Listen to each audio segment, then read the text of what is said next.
E aí, galera, nessa reta final do seu percurso, a gente trouxe mais uma dica para que você se dê bem no Enem.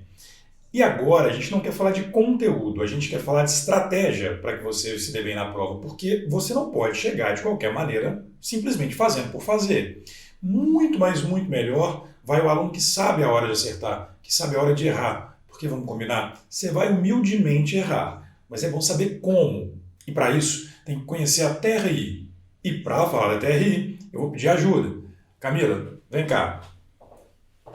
Olá, pessoal! A Camila, que é professora de Geografia e também vem orientando muita gente com planos de estudo aqui, trabalha muito com a TRI, então fala para os meninos um pouquinho o que é essa tal TRI que está por trás da prova do Enem. Bom, pessoal, a TRI é a metodologia que o Enem utiliza na hora de produzir os itens que vão compor a prova. Entendi. É uma forma diferente daquela forma de contar notas que os vestibulares tradicionais têm. Isso. A forma tradicional é a teoria clássica dos testes, que leva em consideração apenas o número de acertos e erros, sem qualificar esse erro. Entendi. Então, nas provas tradicionais, os alunos fazem acertos e é por isso que eles passam. Mas no Enem ele tem que acertar e saber acertar. Então, como é que é essa composição, no final das contas? Bom, a TRI ela leva em consideração 3 aspectos para compor a nota do aluno. Presta atenção. 3. Primeiro, leva em consideração o número de acertos total. Lembrando que quanto maior o número de acertos, maior a tendência de uma nota maior. Não necessariamente essa nota vai ser maior. Então é lógico que acertar mais sempre é bom, né? Sim, com certeza. A gente quer o máximo possível. Segunda coisa importante, leva em consideração o parâmetro do item. Como assim? Existem questões que são fáceis, existem questões que são médias e existem questões que são difíceis. Isso é pré-determinado. Isso é pré-determinado. Então, na prova do Enem. E aí, quando eu falo prova, pessoal, eu tô falando assim, natureza, matemática, humanas e linguagens. Só a redação que não tem. Só a redação que não entra. E não é tipo geografia, história e filosofia. Não. É humanas. Dentro de cada prova tem 25% de questões, mais ou menos 12, que são fáceis. 50% são médias, mais ou menos 22. E o restante, 25%, são de questões difíceis. Essas tais fáceis, médias e difíceis, elas são fáceis, médias e difíceis mesmo ou elas têm algum parâmetro diferente? Assim? Por exemplo, ela é fácil porque ela pediu mais recursos para o aluno? Ela é fácil? Ou menos? Menos recursos. Sim. Porque aí tem a ver com o que a gente chama de habilidade. Então é isso que você tem que ficar atento. Habilidades. A questão que é fácil, ela é uma questão que exige habilidades que nós aprendemos no ensino fundamental 1. Entendi. Já a questão que é média vai exigir habilidades que nós aprendemos no ensino fundamental 2. E as questões que são difíceis, habilidades que nós aprendemos no ensino médio. E o conteúdo, na verdade, é o que ele trabalhou no ensino médio inteiro. Na realidade, aí tem uma diferença.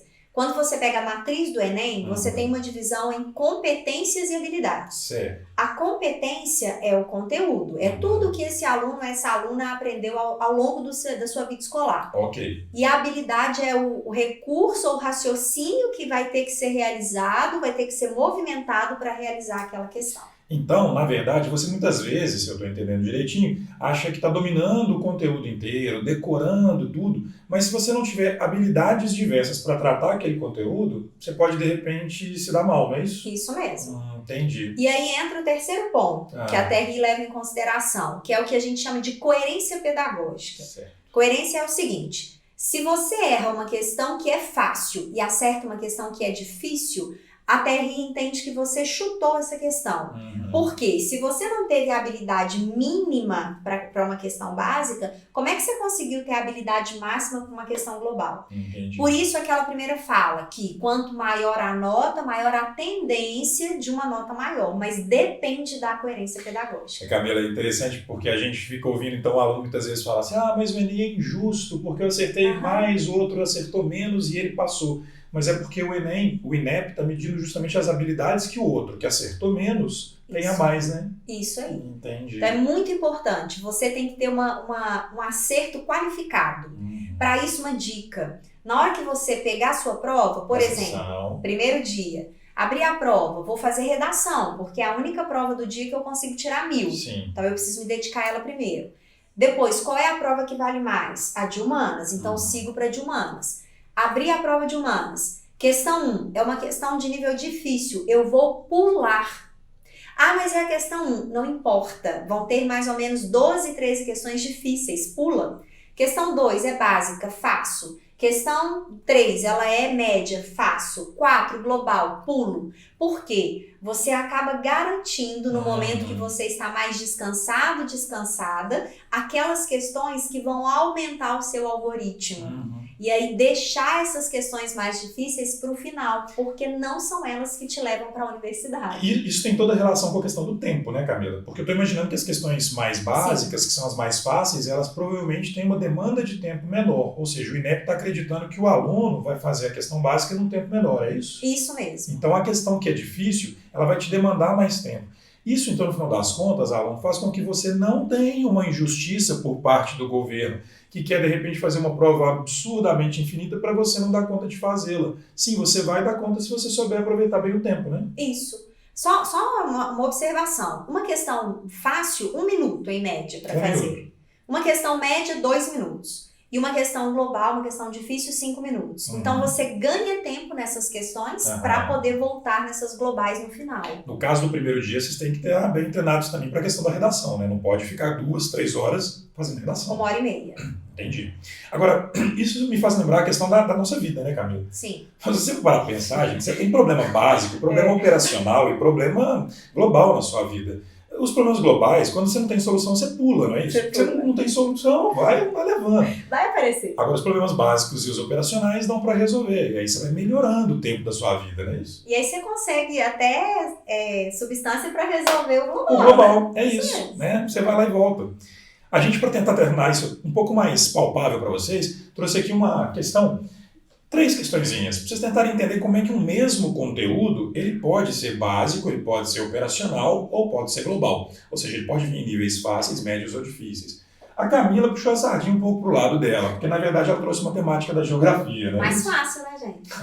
Mas esse caso aqui, ó, traz uma charge e o enunciado fala que a charge permite constatar o impacto ambiental do... Por que ela é básica, Camila?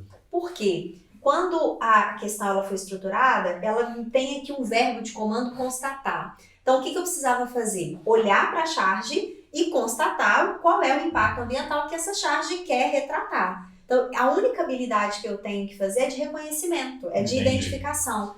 E aí, por isso, o aquecimento global. Então, para o INEP, a questão de indicar, de observar, ela é uma operação de menos tempo, daí a questão ser básica. Isso aí. Nota alta para essa questão, no caso. Nota alta. Exatamente. Garante o algoritmo elevado. Então, tem que fazer, perde menos tempo e agiliza. Isso Agora, esse mesmo tema, ele pode vir de uma maneira operacional. Por exemplo, a charge retrata o problema ambiental do aquecimento global.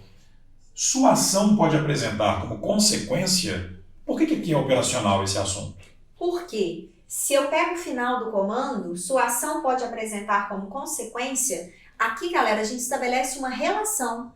Eu vou ter o problema ambiental, existe uma causa e consequência. Então, eu tenho que estabelecer uma relação de causa e consequência para conseguir responder. Tem 2 habilidades, então, mais ou menos exigidas aqui. Uma é a da leitura, é a leitura de um texto não verbal, né, que é a charge. Sim. O menino tem que olhar, mas ele também tem que trazer um pouco de memória, dar essa relação de causa e consequência do que ele estudou em sala, por exemplo. Ele precisa saber aquecimento global. Não Entendi. tem como ele responder sem saber o aquecimento. Já torna a questão mais complicadinha em relação ao nível básico. E só um detalhe, se você reparar, o próprio enunciado ele já está estruturado de uma outra forma. A charge retrata o problema ambiental do aquecimento global. Então, na questão anterior, te pedia para falar qual era o impacto ambiental. Tá vendo como é que já muda a estruturação do comando? Vem, portanto, uma afirmação, já vem o conteúdo, mas vem uma outra habilidade que se quer pedir. Isso mesmo. Agora, esse mesmo conteúdo ele poderia vir, quem sabe, de uma maneira global. Olha o comando como muda. A charge retrata o problema ambiental do aquecimento global provocado, em grande escala, pelas ações antrópicas, como a queima de combustíveis fósseis. A ocorrência desse processo permite concluir que... Então, a gente já tem um comando que é maior, mas é porque é maior necessariamente que é global? Não. Quando eu olho aqui o final, me fala assim, a ocorrência desse processo permite concluir que eu preciso identificar o aquecimento, embora aqui está me contando que é o aquecimento, eu preciso saber como esse processo acontece para que a partir do entendimento desse processo eu consiga concluir alguma coisa, que pode ser uma resolução do problema, que pode ser, por exemplo, entender uma causa mais aprofundada. Então, eu preciso de construir isso tudo para que eu consiga chegar num raciocínio mais elaborado. As questões globais até tendem a ter um comando um pouco maior, um enunciado maior, mas não é por isso que ela é necessariamente mais difícil. Isso. Ela é global, ela é mais difícil porque ela te exige um número maior de habilidades. Ela vai te trazer o assunto, vai te trazer uma causa e aí ela vai pedir, por exemplo, uma reflexão. Então você já imaginou que se você não dominar muito esse conteúdo, você vai perder, na verdade, muito tempo para fazer. E se ela for sua questão 1 da prova, olha o que ela vai te desanimar e te cansar para o restante. Isso É mesmo. toda uma questão de estratégia, galera. Entenderam a lógica? É isso, né, Camila? É isso aí. Na verdade, tem mais coisa para falar, mas para isso vocês vão ter que visitar a biblioteca do percurso, onde a Camila tem mais dicas para dar. É isso mesmo? Lá tem 3 aulinhas sobre a TRI, onde a gente treina muito esse reconhecimento. Busca lá que você consegue achar. E com base nos nossos alunos que já têm testado isso aqui no percurso, eu acho que merece procurar essas aulas para ter uma nota melhor. Afinal de contas, a gente está aqui preocupado com essa reta final do seu percurso para a sua aprovação ser sensacional. Obrigado, viu, Camila? Valeu, gente. Um abraço. Até mais.